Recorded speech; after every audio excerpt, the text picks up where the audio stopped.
Enjoy this Wild Soul Gathering production. I'm Dr. Sandra Marie. Pour yourself a really tall glass of spiritual curiosity and join me for the Happy Hour for the Spiritually Curious podcast. In the spirit of happy hour, cheers to some new insights, peace, revitalization, and perhaps an aha moment that may change your life. Welcome back to Happy Hour for the Spiritually Curious, where consciousness and curiosity come together. Today, get ready for an illuminating conversation with Kelly Palmatier, an evidential psychic medium and intuitive development mentor with over 30 years of experience challenging wisdom from beyond the veil. As the founder of Channeling White Light, Kelly blends grounded insight with deep spiritual connection, offering powerful one-on-one readings and teaching practical tools to help others awaken and trust their own inner guidance.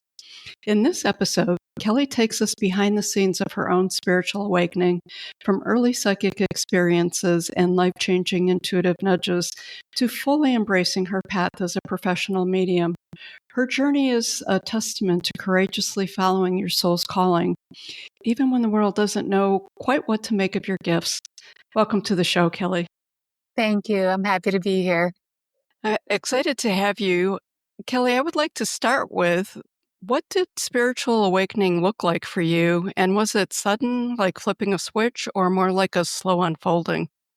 So I've always been spiritual or philosophical even as a child, to be honest. But I think for me, the moment that I consider my biggest awakening was more about career and what I should do on my path. And that is in 2017, I got a direct message from Spirit telling me to become a medium. Well, that's pretty powerful direction. So I'll ask, was there ever a time when you tried to ignore or push away your intuitive gifts? And if so, how did that resistance show up in your life? So when you got that message, did you embrace it or did you fight it? Because I have a history of fighting things before I've learned it's much easier to accept it. Yeah, you're not the only one who tends to fight their gifts at times. In my case, what happened was I actually, for many years, I lived in a more rural area in Georgia. When I was in that area, it was strongly rooted in the Bible Belt, and I didn't encounter that many people who were really into psychic work or mediumship work or even a more open-minded spirituality. And so when I lived in that area, I didn't feel like I was really open to explore my psychic or mediumship gifts while I was there. It's not really that I pushed them away, but I would say I didn't really fully embrace them. But then my husband and son and I moved to Asheville, North Carolina. We love it here. And I've always said that Asheville is the type of place where whoever you are, you can be that in Asheville. And it was only a couple years after we got to Asheville, I actually was meditating and praying. I was sitting at the base of a waterfall, getting in touch with nature and spirit. And I asked for guidance.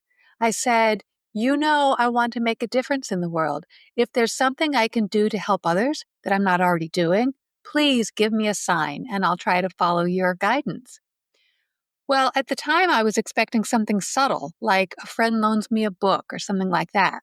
What I got was a direct message from Spirit on the spot telling me to become a medium to channel loved ones who crossed over. So I was like, okay, how shall I do this? Because at the time, I did identify as a psychic, but I didn't identify as a medium. So I asked how I could do that. And then I got a direct message and answer on the spot. Read books, spend time in meditation, connect with other psychics and mediums. So I started doing all of that right away. By the end of the month, I was channeling. Wow, that is really rapid and quick. So Asheville is a beautiful area. I've been gifted to visit there a couple of times, and just very wonderful, open-minded people. Absolutely, what a great place to be. So that being said, do you have some people or books that were bigger influences that helped you really explore and get started, or this just like turned on and you were ready to go? Well, if we're going to talk about people who influenced me or inspired me. I definitely need to give a shout out to my mentor, Jo Wynne. She's in Sussex, England. And I met her when I was a student at the University of Kent at Canterbury in England. I was just very interested in psychic work. I was involved a little bit. I did some stuff, but she took me under her wing and taught me how to read tarot and taught me all the basics of energy work. So I definitely need to give a shout out to her. Now, once I became a medium, then I continued to consistently learn and practice things. One of the books that I do recommend for people who are interested in becoming a medium is a book aptly named So, You Want to Be a Medium by Rose Van den Eden. So that was a good book, but there's so many out there. Nice. So, were there any beliefs that you had to unlearn on your spiritual path? And if so, what were the most surprising truths that emerged? Yeah, so I think for me, it was more of a shift in perspective. You know, when we think about a medium, or at least this is the way it was for me, I used to think that a medium was much more like what they portray on Hollywood. You know, there's this special person with special abilities, and they are doing mediumship work and they see a full-bodied apparition walk into the room, and then they have a conversation with full sentences. And now that I'm a practicing professional medium, I realize that that's not the case, or at least not for me. What instead is I have to raise my vibration. Spirit has to lower their vibration. We'll meet somewhere in between, and then I'll pick up on little tidbits, little flashes of information, and then I convey that to my client and hope that it makes sense. So it's a lot different than what I originally thought mediumship was. I can attest to that. That would have been, or if you had asked me 10, 20 years ago, that would have been my same thought too. And I don't have those abilities open, but I certainly have a lot of people in my life who practice, and it is interesting. It's either a picture or symbol, what they mean to them, sounds, and it's unique to the person. It's almost like its own unique language. It sounded like to me how they do it, and I was like, it just the whole thing fascinates me. Yeah, it's funny that you would use the word language because I actually taught a class out in Sedona, the secret language of mediums, because it's interesting that what I've learned is different mediums will have their own systems where they have symbols, signs and symbols that are unique to that medium. And that helps us to speak more quickly and efficiently. So, for example, if I am in a mediumship session and I feel a sensation on the left side of my head, for me, that's a symbol of a spirit who had a stroke, an aneurysm, or a blood clot. I don't have to just be open and am I hearing the word stroke? Am I feeling like for me, if I just get a little sensation there, boom, I know what that means. And so it makes me much more efficient when I'm communicating. But there are hundreds of symbols that I personally have, and every professional medium that I know of has a system of symbols. Yeah, that was my experience, and it was funny listening. I have one of my best friends, a medium, and it was interesting, just like a diaper pin or something has some specific meaning to him in his life, so when he sees that, it's sort of like the pressure in your head. It's fascinating. For you, have there been internal shifts that you've experienced through doing this work emotionally, energetically, or even physically? Well, I would say that the more time I spend in spirit, the more relaxed I am about some of the regular little nuances in life that might have stressed me out before, because I start to have a more broad perspective about, I believe that we are all spiritual beings living in physical bodies for the purpose of having the human experience. So if I get rained on, if the heel breaks off my shoe, it's just all part of the human experience. And I find that I'm a more calm, down to earth. It's not that I never get angry or frustrated, I'm still human, but my perspective is a lot more overview of let's embrace this physicality while we're here and listen to the spirit world while we're hearing them. And so, yeah, I think it's more of just an open, relaxed perspective than I used to have. Nice. It's like you have a richer canvas of information to work with those. I love it. You work both as a psychic Hmm. and an evidential medium, and probably if you could help explain that for the audience, for the people who Sure. don't, it would be helpful. But can you describe what it's like to shift between reading someone's energy and the present versus tuning into messages from loved ones and spirits? And do they ever blend together during a session? All right. So we've covered a lot of questions there. So let's kind of back up and take one at a time because my memory is I don't want to give a halfway answer Fair here. enough. All right. So the first question that you want to know. Is can you talk about what an evidential medium is? Okay, very good. So, yeah, let's start with in my case, I am both a psychic and a medium. Psychic just means I pick up on information outside of the five physical senses, whereas medium means I can use those skills to connect with loved ones who've crossed over. So, a little fun fact, every medium is technically a psychic, but not every psychic is a medium. So that's kind of interesting.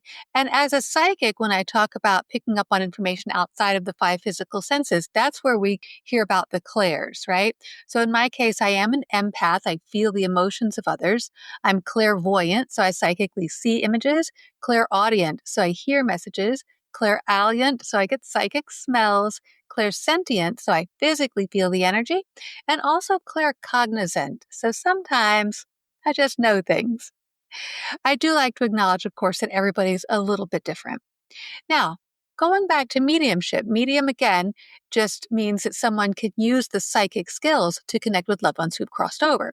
So that's where, like clairsentience, where I'm physically feeling the energy, I might feel the energy, the concentration of energy on my left temple for someone who had a stroke, right? So we're using those psychic skills to connect with loved ones who've crossed over. Now, an evidential medium, that just means that, like, for example, I am an evidential medium, and that means that I can bring through evidential details, little details that validate that I truly am connecting with that spirit. For example, I might get a spirit's appearance, their personality, how they passed, funny family memories, inside jokes. I even get exact names in about half of my readings. That's impressive. It makes a difference. I remember there were these ladies that I had worked with, and they were always going to this one particular medium, and they would talk about their experiences all the time. And there must have been a lot of people transitioning in their families or whatever. But I was much younger. Not that younger people don't have people transition. And I was fascinated, and it was something I wanted to do. And I remember saying, I'd love to do this, but I don't know any dead people. So eventually my friend said, just set up the appointment and see what happens. And, obviously it turned out I knew a lot of dead people. One of the people who was always with me was a grandmother who had transitioned way before I was ever conceived. So it was very eye-opening. Hmm. Like you said, some of the information that was shared with this fellow who was in a different state that I had never met before. And I'm on the phone and he's telling me and describing like where I'm sitting. I'm like, gosh, you can't make this stuff up. Like, there's no Right. way that they would Yeah, know that. So that's pretty powerful. it is. So I feel like you did answer most of the questions with that. So the other was talking about, because you do both, what it feels like to shift between reading someone's energy in the present versus tuning into the messages from the loved one Yeah. with the spirits. Did you want to add anything to that? Yeah, sure. So there's definitely a lot of similarity in that, right? Now, for me personally, when I do psychic readings, I usually will use a combination of reading the tarot cards and then just tuning in directly to the energy. I actually don't have to use the tarot cards. Like I can do a full psychic reading with no tools at all. But I find that the tarot cards are a nice complement to kind of make sure that it's either validating what I'm picking up from the energy or it's giving a slightly different twist to what I'm picking up from the energy. So it's a nice complement. Now, obviously, the tarot cards, if I'm using that in a psychic reading, that's not something that I'm doing in a mediumship reading. So that's definitely one obvious difference right there.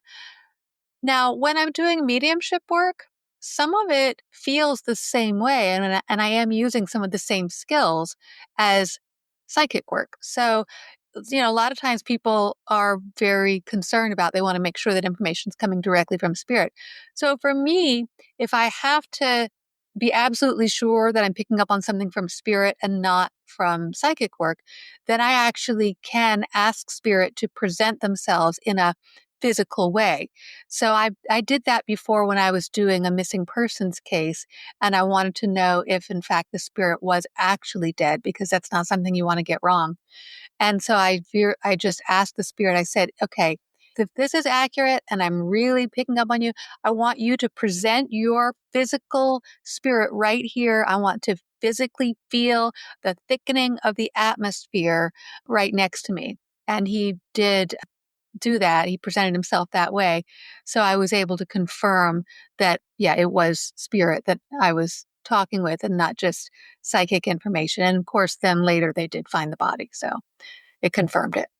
So that's a perfect segue into how you use your psychic skills to assist law enforcement with missing persons and homicide cases. How did you first become involved in that kind of work, and what inspired you to say yes to it?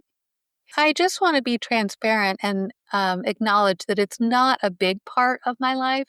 I would say that most of my work is with a client, but I do a small amount of work with law enforcement. And the way that came about, obviously, there are lots of people who are coming to me because they've lost their loved ones. And in many of those cases, they're coming to me because they've lost their loved ones through suspicious circumstances. And when that happens and they don't know what transpired, then spirit can tell me and I can tell them. It's not 100%, but there have definitely been times just dealing with a regular client, not law enforcement, but around those subjects. For example, there was one of the earliest readings that I did along those lines. I actually got an exact name and I told the person the exact name. She's like, yes, I know exactly who that is. And he was acting very suspicious. That felt like a solid hit. But obviously, she can take that to law enforcement, but law enforcement has to have something tangible to be able to work with. And no court of law is going to accept that. Well, the psychic said, so I don't solve crimes. I just give evidence and information where the police can do their work. Now, the first time that I worked with actual law enforcement, that was where somebody reached out to me directly. And they sent me a photograph of the deceased, and I just opened the photograph up. I did this on camera, so I recorded the whole thing, and I just started talking about everything that I was getting, including, unfortunately, describing the very violent death and the location in which it happened. Is there a different energetic approach that you take to these type of cases when you're doing them? Yeah, so it's not necessarily a different energetic approach. I will say that if I'm dealing with law enforcement, then I'm not going to focus so much on what was the person's personality or, what's their message of love to their daughter or son, or, it's obviously we're going to focus more on the facts if I'm dealing with law enforcement. So that's a little bit different. Now, for me, it's also a very different way to work because I get zero feedback from law enforcement, which makes sense. They can't share details of the investigation, right? Right. So I just basically say, I'm getting this, send it over to them, and they say, thank you. So that being said, skepticism can be pretty strong in that forensic world. How do you navigate working with the police or investigators who may not fully Yeah, believe in your psychic input? it's actually kind of funny, that case that I mentioned the first time where they sent me a photograph. After I wrote back and I sent them the video, everything, they wrote back to me and said, first of all, we'd like to apologize. We gave you a fake name before because we didn't want you to know, what law enforcement you were actually working with, what precinct you were actually working with. But now that we've seen your video, the whole team's watched the video, we believe you are legitimate. So we apologize for that. We have to be careful. Yeah. So it was kind of funny. They didn't exactly trust me, but it's cool that they were at least, willing to give it a go. And I donate my services to law enforcement. So, what do they have to lose? And it's completely confidential. I can tell you, that I did this, but you'll notice I didn't say who I did it for or anything like that. Of course, yeah. The relationship building is really, it's Yeah. always important in honestly, any line of work that you're doing. But I can't imagine that this kind of work must take its toll on you. How do you protect your own energy and maintain spiritual balance after engaging with these really intense and, tragic at times material? Yeah. Well, there's several things that I do to maintain my own psychic protection and my energy. One thing is that in general, I tend to only work in the realm of light. When I'm doing my readings for clients, I ask for only positive messages that serve highest good. Now, that doesn't mean that nothing bad will come through. It means that I will only pick up on challenging information if there's a benefit to my client to know about it. So, whatever serves highest good. When I'm doing mediumship work, I ask for only spirits of high vibration or benevolent intent. That doesn't mean that I can't get somebody who's, a little low vibrational, like somebody who took their own life or something like that. But I will only channel them if they're coming through with positive intent, right? So Right. deciding how I work, who I work with, that's important. Also, there are definitely things that I do as far as like grounding and psychic protection, psychic clearing and cleansing, saging and whatnot, smudging. And so one of the things that I do is I have a particular energy work that I do and an affirmation that I say where I say, I surround myself in divine white light, encompassing universal love, joy, healing, and protection. I freely radiate universal love to others while allowing myself to be affected only by positive thoughts, feelings, and emotions. With ease and grace, this or something better. Thank you. So that's definitely part of it. And then the other thing, energy wise, I do have to limit the amount of work that I do. Typically, I'll limit it to, typically, it's no more than like 4 full readings in a day That's a lot. because I find that if I start doing a 5th or a 6th, that to me it just seems like the authenticity or the accuracy is just a little bit less on those 5th or 6th readings. So I limit, typically I'll do a maximum of 4 readings in a day. And thus the name of your business, we'll call it, is the Channeling White Light? Yeah, the name of my company is Channeling White Light. And I say that because I'm channeling white light towards a better world. So in my case, I'm really passionate about helping people. I love helping people. And it's not just through my readings. I mean, I'm thrilled that my readings tend to bring people inner peace or inspiration. But I'm also very active in the community. So, like my team and I will set up a blood drive, a coat drive, a school supply drive. Oh, beautiful. I'd like to donate monthly group mediumship readings to nonprofit organizations as fundraising events. So, we do a lot of different things to help out the community as well. So that's why we're channeling white light.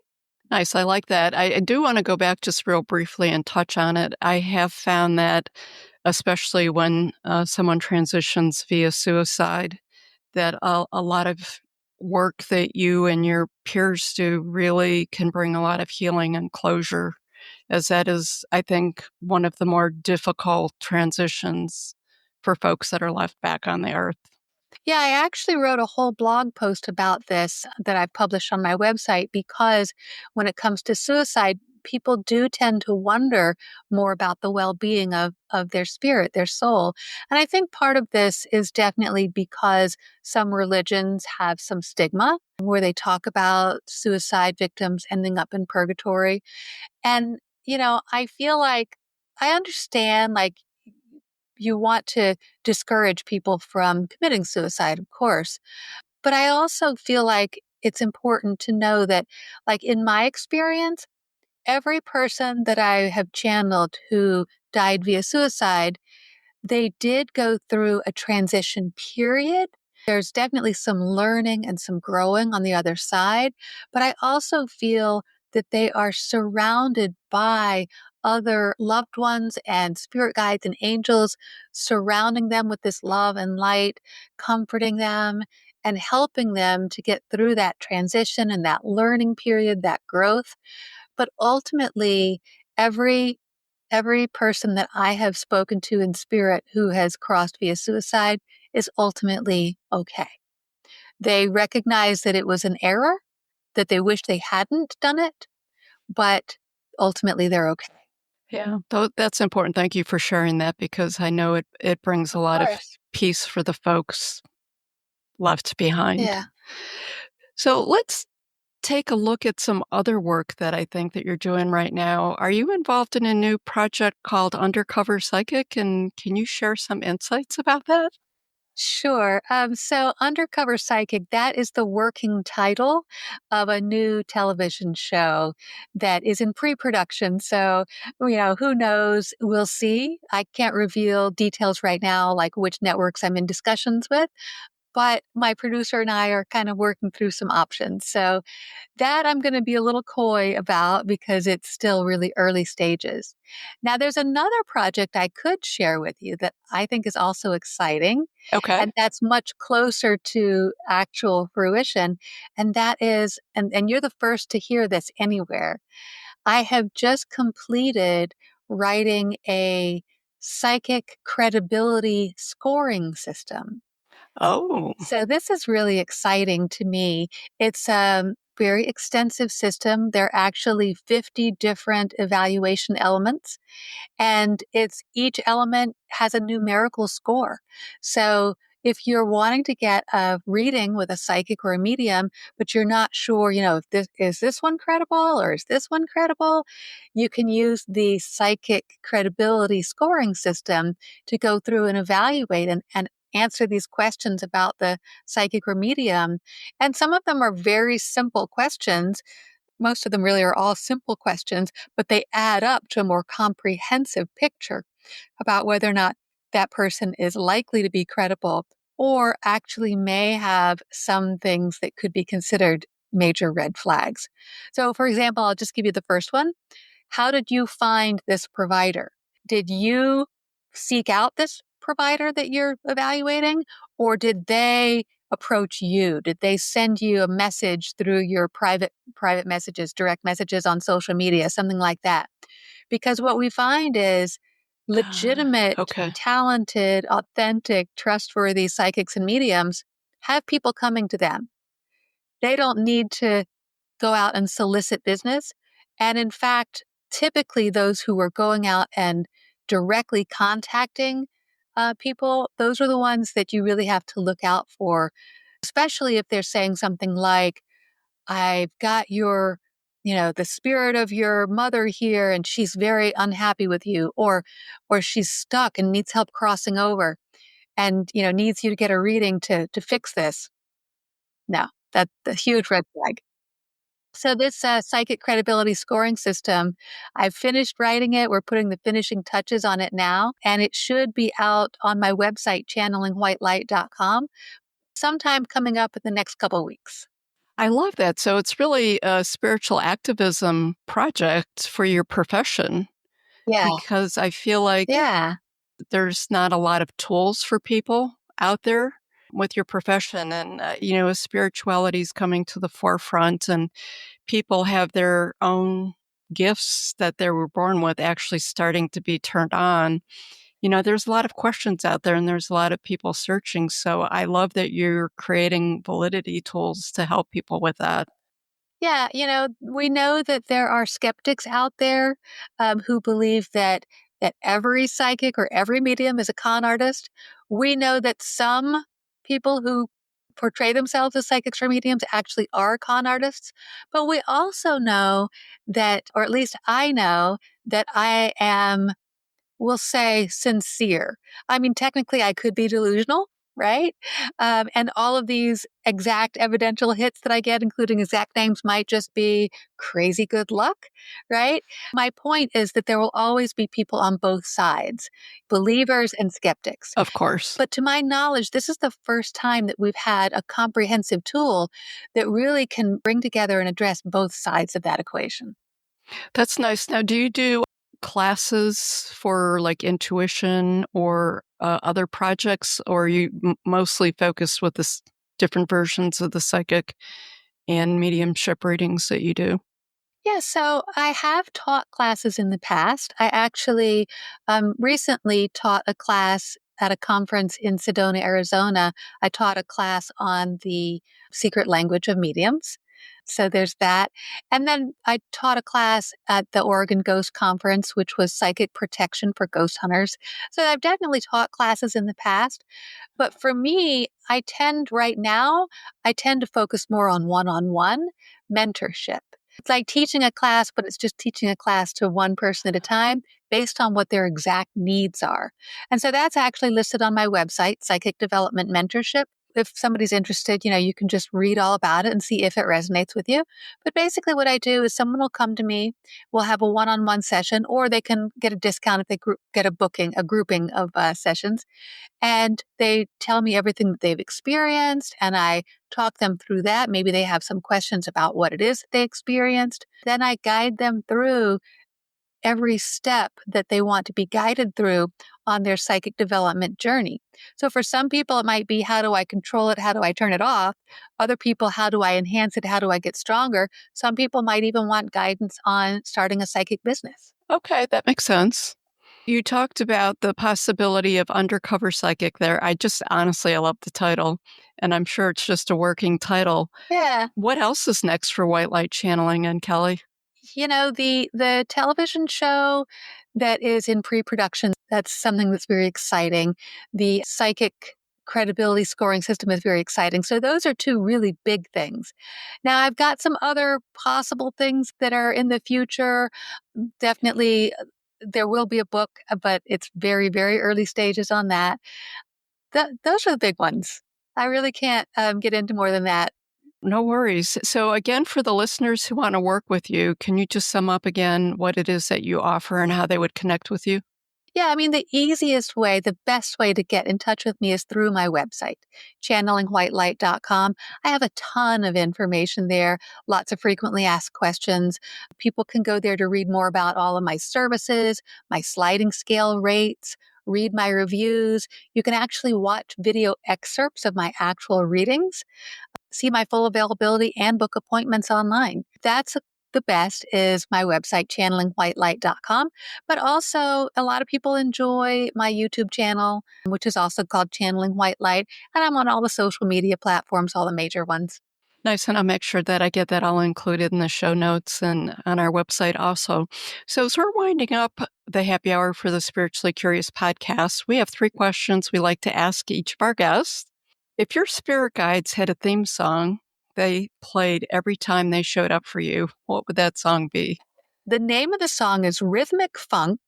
If you go to my YouTube channel, this theme song is actually played consistently on my music, and it's instrumental, so I can't actually sing it for you, but it kind of goes like dum dum dum dum dum da da da dum dum dum.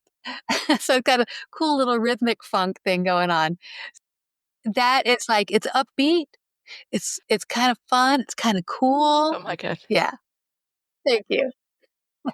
I love it. And it's all about the vibration, right? Yeah. So, next, imagine you're creating a spiritual survival kit for someone just starting their journey. What 3 items or practices would you put in it? Love, love, and love. Ah, that's what it's all about. Love yourself, love those around you, love spirit. Yeah. Yeah, it really is that simple. I love it. That's great. Yeah. At the end of the day, what's your guilty pleasure after a day of channeling spirit? Chocolate, a bubble bath, cheesy rom-coms, or something different? Oh gosh. That all sounds great. I definitely love chocolate. Yeah, I definitely love chocolate, especially dark chocolate. I am vegan, but milk chocolate just doesn't appeal to me anyway. But yeah, dark chocolate, love that. I do enjoy a cheesy rom-com on occasion. Napping, Oh, napping, especially like if I do a lot of intense energy work during the day. Sometimes I'll have to get home from work and just zonk out for 30 minutes or so before the evening. So yeah, that's one of my guilty pleasures too. Awesome. That's a great self-care tool too. Yeah. So many times we walk away from that. Any last thoughts before we finish up? I think I would just tell people, be true to yourself and listen to your guides and your higher self. And you got this. I love it. We do have this. Kelly, much gratitude for all your wisdom and insights tonight. Thank you. Thank you for all the work you're doing and for all that you're doing to support this elevation that we're going through right now. And I love that you're so giving of your services and your time to volunteer and help other people. That's great. Thank you. I appreciate that. And for all our listeners out there, a big thank you for taking time out of your day to join Kelly and myself. Remember, until next time, embrace that wild soul. Thanks again, Kelly. Thanks. Bye. Bye. Thank you for joining us for this episode of Wild Soul Gatherings Happy Hour for the Spiritually Curious. To learn more about our guests, please go to our website, wildsoulsgathering.com. We're very eager to hear from our listeners what you thought of the episode, topics you might like us to cover in the future, your thoughts on spirituality, questions you may have. Please feel free to send us an email at wildsoulsgathering@gmail.com. This is your host, Dr. Sandra Marie, sending each of you peace and love. Until we meet again, embrace your wild soul.